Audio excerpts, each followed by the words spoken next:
Hi dears, welcome to Malayali's Talks. Hi dears, welcome back to my channel. Calicut university first semester BSc-കാരുടെ മൂന്നാമത്തെ chapter എടുക്കുന്നതിന് വേണ്ടിയിട്ടാണ് ഇന്നത്തെ class എന്ന് പറയുന്നത്. മൂന്നാമത്തെ ചാപ്റ്റർ ഒരു അഭിമുഖമാണ്.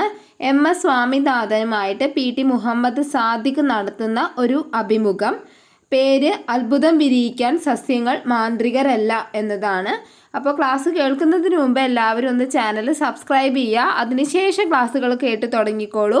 ഓക്കെ, അപ്പം നമുക്ക് ക്ലാസ് സ്റ്റാർട്ട് ചെയ്യാം. എന്താണ് അഭിമുഖം എന്ന് വെച്ച് കഴിഞ്ഞാൽ രണ്ടോ അതിൽ കൂടുതലോ വ്യക്തികൾക്കിടയിൽ നടക്കുന്ന ഒരു ആസൂത്രിതമായ സംഭാഷണമാണ് അഭിമുഖം എന്ന് പറയുന്നത്. ഒരാൾ ചോദിക്കുകയും മറ്റൊരാൾ അതിന് മറുപടി പറയുകയും ചെയ്യുക എന്നതാണ് അഭിമുഖത്തിൻ്റെ രീതി. ഏതൊരു അഭിമുഖത്തിനും ചില ലക്ഷ്യങ്ങളുണ്ടായിരിക്കും. വസ്തുതകൾ ശേഖരിക്കാനോ നിലപാടുകൾ അറിയാനോ ഒരു വ്യക്തിത്വത്തിൻ്റെ വിവിധ വശങ്ങൾ അനാവരണം ചെയ്യാനോ അഭിമുഖം നടത്താം. വേണ്ടത്ര തയ്യാറെടുപ്പുകൾ നടത്തി മാത്രമേ അഭിമുഖം നടത്താൻ കഴിയുകയുള്ളൂ.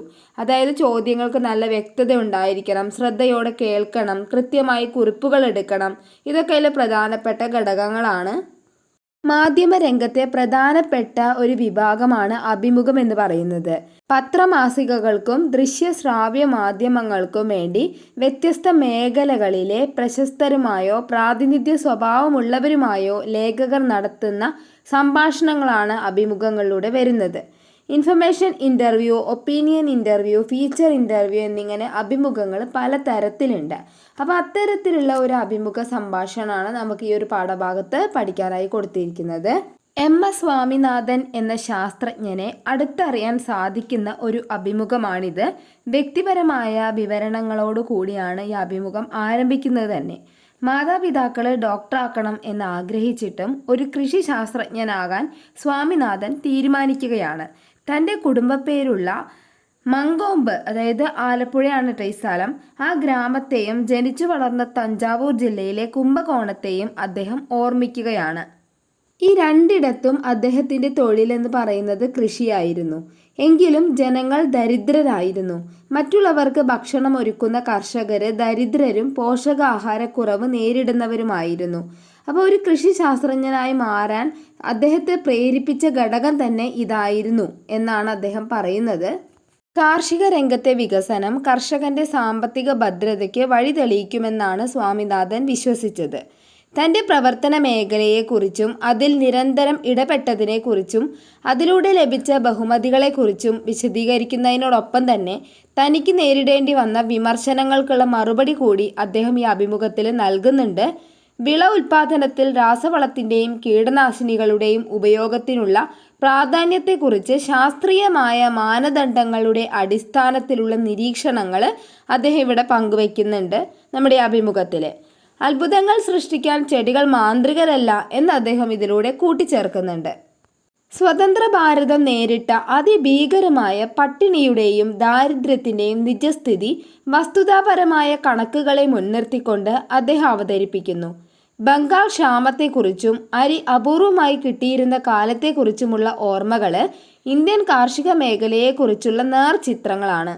ഹരിത വിപ്ലവത്തിൻ്റെ ഭാഗമായിട്ട് അരിയും ഗോതമ്പും മാത്രം ഉൽപ്പാദിപ്പിച്ചപ്പോൾ മറ്റു വിളകളെ അത് പ്രതികൂലമായി തന്നെ ബാധിച്ചു എന്ന വിമർശനത്തിന് സ്വാമിനാഥൻ പറയുന്ന മറുപടി എന്താണെന്ന് വെച്ച് കഴിഞ്ഞാൽ, നെല്ലിനും ഗോതമ്പിനും താങ്ങുവില നൽകി സർക്കാർ സംഭരിക്കാൻ തയ്യാറായപ്പോൾ മറ്റു വിളകളുടെ കാര്യത്തിൽ അതുണ്ടായില്ല എന്നാണ് അദ്ദേഹം മറുപടി കൊടുത്തത്.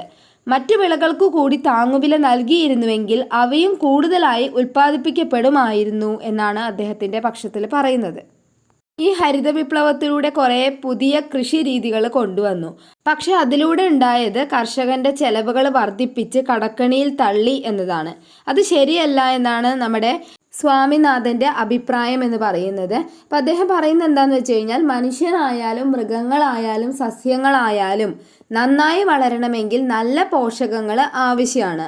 ഇന്ത്യ പോലുള്ള ഒരു രാജ്യത്ത് കുറച്ച് സ്ഥലത്ത് നിന്ന് കൂടുതൽ വിളവ് ഉൽപ്പാദിപ്പിക്കേണ്ട ഒരു സാഹചര്യമാണ് ഇപ്പോൾ നിലവിലുള്ളത്. അതുകൊണ്ട് വിളവ് ലഭിക്കണമെങ്കിൽ വളപ്രയോഗം നടത്തിയേ മതിയാവൂ. എന്നാൽ അത് രാസവളം തന്നെ ആവണമെന്ന് നിർബന്ധമില്ല. ജൈവ സാമഗ്രികൾ ഉപയോഗിച്ചും വിളവ് ഉയർത്താവുന്നതാണ്. വൈദ്യുതി സർക്കാർ സൗജന്യമായി നൽകിയതോടുകൂടി ഭൂഗർഭജലം അമിതമായി ഉപയോഗിക്കാനുള്ള ഒരു ആഗ്രഹം അല്ലെങ്കിൽ ഒരു ത്വരയൊക്കെ കൂടിയെന്നും അതോടെ ഭൂഗർഭജലത്തിൻ്റെ ലഭ്യത കുറഞ്ഞുവെന്നും അഭിപ്രായപ്പെടുന്ന സ്വാമിനാഥൻ പ്രകൃതി വിഭവങ്ങളെ അമിതമായി ചൂഷണം ചെയ്യുന്നതിന് ഹരിത വിപ്ലവവുമായിട്ട് യാതൊരു ബന്ധവുമില്ലെന്നും അത് ഗ്രീഡ് അതായത് അത്യാഗ്രഹം റവല്യൂഷൻ ആണെന്നും കൂട്ടിച്ചേർക്കുകയാണ്. ഹരിത വിപ്ലവത്തിൻ്റെ ഉപജ്ഞാതാവ് എന്ന നിലയിൽ കൊണ്ടാടപ്പെട്ട സ്വാമിനാഥന് എതിരെ പിൽക്കാലത്ത് ജൈവ കർഷകരും ശാസ്ത്രജ്ഞരും ഉയർത്തിയ വിമർശനം എന്താണെന്ന് വെച്ച് കഴിഞ്ഞാൽ രാസവളങ്ങളുടെ അമിതമായിട്ടുള്ള ഉപയോഗം മണ്ണിനെ നശിപ്പിച്ചു എന്നതിൻ്റെ പേരിലായിരുന്നു. എന്നാൽ ഇതൊന്നും ശരിയല്ലെന്നും ഇത്തരം ആരോപണം ഉയർത്തുന്നവർ കർഷകന്റെ ബുദ്ധിയെ വില കുറച്ച് കാണുകയാണെന്നും ഓരോ കർഷകനും ഒരു ശാസ്ത്രജ്ഞനാണ് എന്നും തൻ്റെ മണ്ണിൻ്റെ ഗുണത്തെ ഇല്ലാതാക്കുന്ന യാതൊന്നിനെയും കൃഷിക്കാർ പ്രോത്സാഹിപ്പിക്കുകയില്ലെന്നുമാണ് സ്വാമിനാഥൻ്റെ നിരീക്ഷണം. ഒരു കാലത്ത് ഇന്ത്യൻ കാർഷിക മേഖലയ്ക്ക് പുതുജീവൻ നൽകിയതിൻ്റെ പേരിൽ വാനോളം പുകഴ്ത്തപ്പെട്ട സ്വാമിനാഥൻ പിന്നീട് അതേ അളവിൽ തന്നെ വിമർശിക്കപ്പെട്ടു. സ്വാമിനാഥൻ കൂടി ഉൾപ്പെട്ട ജൂറി ലോക ഭക്ഷ്യ സമ്മാനം നൽകിയത് മൂന്നാം ലോക രാജ്യങ്ങളുടെ കടുത്ത എതിർപ്പ് നേരിടുന്ന മോൺസാന്റോയ്ക്കാണ്. ഈ ചോദ്യം ഉന്നയിക്കുമ്പോൾ സമ്മാനം നൽകിയത് ആ സ്ഥാപനത്തിനല്ല എന്നും അതിലെ ശാസ്ത്രജ്ഞനാണ് എന്നുമായിരുന്നു സ്വാമിനാഥൻ്റെ മറുപടി. വ്യക്തിയുടെ ശാസ്ത്രീയ നേട്ടങ്ങൾക്കുള്ള സമ്മാനമായി മാത്രം അതിനെ പരിഗണിക്കണം എന്ന അഭിപ്രായമാണ് അദ്ദേഹത്തിനുള്ളത്. മറ്റൊരു വിമർശനം എന്താണെന്ന് വെച്ച് കഴിഞ്ഞാൽ ഹൈ ഈൽഡ് വിത്തുകൾ വന്നു. അത് വന്നതോട് കൂടിയിട്ട് നാടൻ വിത്തുകൾ തിരോധാനം ചെയ്യപ്പെട്ടു. അപ്പോൾ ഈ വിമർശനത്തിന് ഇദ്ദേഹം പറഞ്ഞ മറുപടി എന്താണെന്ന് വെച്ച് കഴിഞ്ഞാൽ 200 വർഷം മുൻപുള്ള ജനസംഖ്യയല്ല ഇപ്പോഴുള്ളത്. അപ്പോൾ കൂടുതൽ ഉൽപ്പാദിപ്പിക്കേണ്ടത് ആവശ്യകതയാണ് എന്നാണ്.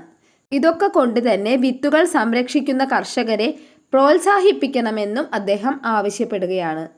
ഇന്ത്യയുടെ നെൽവിത്തു ശേഖരം IRRI അതായത് ഇൻ്റർനാഷണൽ റൈസ് റിസർച്ച് ഇൻസ്റ്റിറ്റ്യൂട്ട് ഇതിലേക്ക് നെൽവിത്തുകൾ കടത്തി എന്ന ആരോപണത്തിന് സ്വാമിനാഥൻ പറയുന്ന മറുപടി സുരക്ഷിതമായി വിത്തുകൾ സൂക്ഷിക്കുന്നതിനാണ് ഇപ്രകാരം ചെയ്തത്. IRRI ആദ്യകാലത്ത് ചെയ്തിരുന്ന സേവനങ്ങളിൽ ഒന്ന് വിവിധ രാജ്യങ്ങളുടെ വിത്തുകൾ സംരക്ഷിക്കുകയും ആവശ്യമുള്ളപ്പോൾ അവർക്ക് തിരികെ കൊടുക്കുകയുമാണ്. അപ്പോൾ ഇത് സാധാരണയായിട്ട് ശാസ്ത്രജ്ഞർ തമ്മിൽ നടക്കുന്ന ഒന്നാണെന്നും അത് വിവാദമാക്കേണ്ടതില്ല എന്നുമാണ് അദ്ദേഹം അഭിപ്രായപ്പെടുന്നത്. കൂടാതെ അത് കേന്ദ്ര സർക്കാരിൻ്റെ നയപരമായ തീരുമാനത്തിൻ്റെ ഭാഗം കൂടിയാണെന്നും അദ്ദേഹം പറയുകയാണ്. ഇതോടുകൂടി ഈ അഭിമുഖ സംഭാഷണം അവസാനിക്കുകയാണ്. ഓക്കെ, അപ്പോൾ ഇതോടുകൂടി ഈ ക്ലാസ് അവസാനിച്ചു. നിങ്ങൾക്ക് എന്തെങ്കിലും സംശയം ഉണ്ടെങ്കിൽ കമൻറ്റിലൂടെ എന്നെ അറിയിച്ചാൽ മതി. അപ്പോൾ ഇതിൻ്റെ നോട്ട്സ് ഞാൻ ടെലഗ്രാം ചാനലിൽ അപ്ലോഡ് ചെയ്യുന്നുണ്ട്. ലിങ്ക് ഡിസ്ക്രിപ്ഷനിൽ കൊടുക്കാം. ഇതുപോലെയുള്ള ക്ലാസ്സുകൾ കേൾക്കാനും യൂണിവേഴ്സിറ്റി വിവരങ്ങൾ കറക്റ്റായി അറിയുന്നതിനും വേണ്ടിയിട്ട് ചാനൽ എല്ലാവരും സബ്സ്ക്രൈബ് ചെയ്ത് സപ്പോർട്ട് ചെയ്യുക. Thank you for watching.